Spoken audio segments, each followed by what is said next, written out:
Good day, everyone. My task is to report on teaching visual symbols. Teaching can never be effective without making the abstract ideas.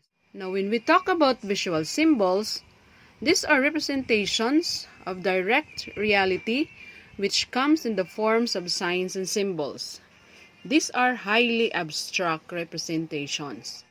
Visual symbols includes drawings, cartoons, strip drawings, diagrams, charts, graphs, and maps. Let's start with drawings. A drawing may not be the real thing, but better to have a concrete visual aid than nothing. To avoid confusion, it is good that our drawing correctly represents the real thing. One essential skill that a teacher ought to possess in order to be understood is drawing. It helps you a lot if you are capable of doing simple freehand sketching. You will find out that as you lecture, you need to illustrate on the chalkboard. So, better start learning how to draw. The only way to learn is to do the sketching yourself and devote some time.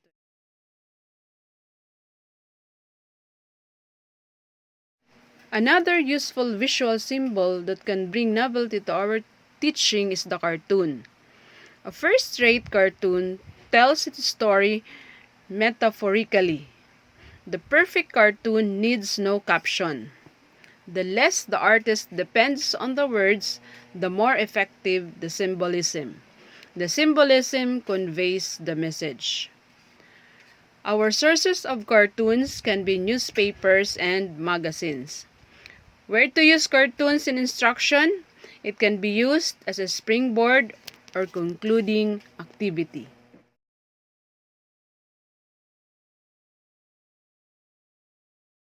Okay, let's come to strip drawings. Strip drawings are commonly called comic or comic strip, but Dale asserts that a more accurate term is strip drawings. This makes use of strips that are educational and entertaining at the same time. Our sources of strip drawings can be newspapers, magazines, and books. Where to use strip drawing in instruction? This can serve as motivation or starter of your lesson. Can also be given as an activity for students to express insights gained at the conclusion of a lesson.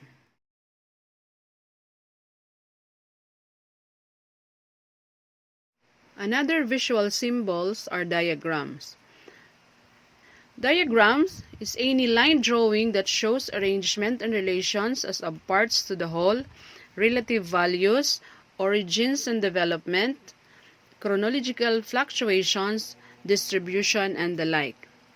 If you can draw stick figures, you can easily draw the diagrams that you need as you go along.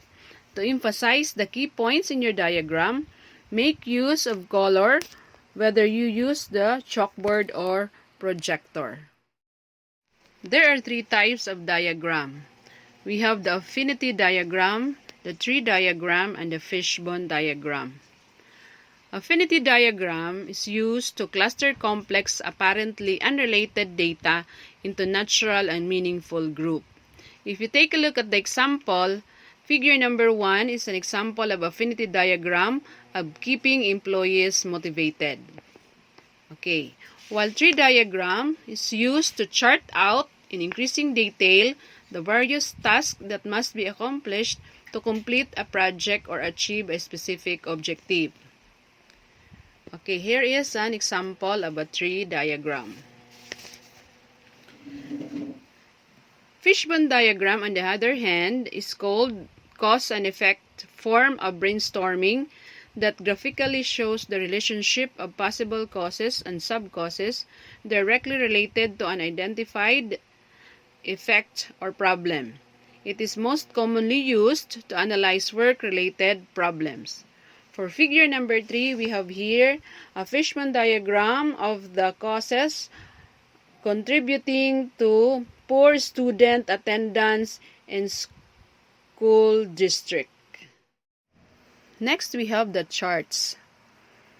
A chart is a diagrammatic representation of relationships among individuals within any organization. We can have a time chart, tree or stream chart, flow chart, organizational chart, comparison and contrast chart, Pareto chart, run chart. What is a time chart? A time chart is a tabular time chart that presents data in ordinal sequence. The table here shows the data about average human life expectancy at birth from prehistoric to contemporary times. A tree or stream chart depicts development, growth, and change by beginning with a single course, the trunk, which spreads out into many branches, or by beginning with the many tributaries which converge into a single channel. The genealogical tree is an example. Chart is a visual way of charting or showing a process from beginning to end. It is a means of analyzing a process. By outlining every step in a process, you can begin to find inefficiencies or problems. A figure here is a flow chart of the photocopying process. An organizational chart shows how one part of the organization relates to other parts of the organization, while the comparison and contrast chart used to show similarities and differences between two things: people, places, events, and ideas. K-frame questions: what things are being compared? How are they similar? How are they different? A Pareto chart is a type of bar chart prioritized in descending order of magnitude or importance from left to right. It shows at a glance which factors are occurring most, while a Gantt chart is an activity time. Another type of visual symbols are graphs. Graphs are defined as a pictorial representation or a diagram that represents data or values in an organized manner. One type of graphs is a pie or circle graph, recommended for showing parts of a whole, while a bar graph is used in comparing the magnitude or similar items at different ties or seeing relative sizes of the parts of a whole.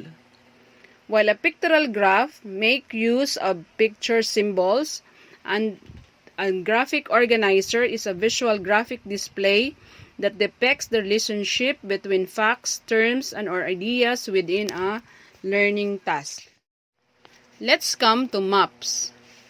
Maps are representation of the surface of the earth or some part of it. There are 4 kinds of map: the physical map, the relief map, the commercial or economic map, or political map. When you talk about physical map, it combines in a single projection data like altitude, temperature, rainfall, precipitation, vegetation, and soil. While a relief map has 3-dimensional representation and show contours of the physical data of the earth or part of the earth. A commercial or economic map, which is also called product or industrial map, since they show land areas in relation to the economy. While a political map gives detailed information about a country, province, cities, towns, roads and highways, oceans, rivers, and lakes are the main features of the most political map.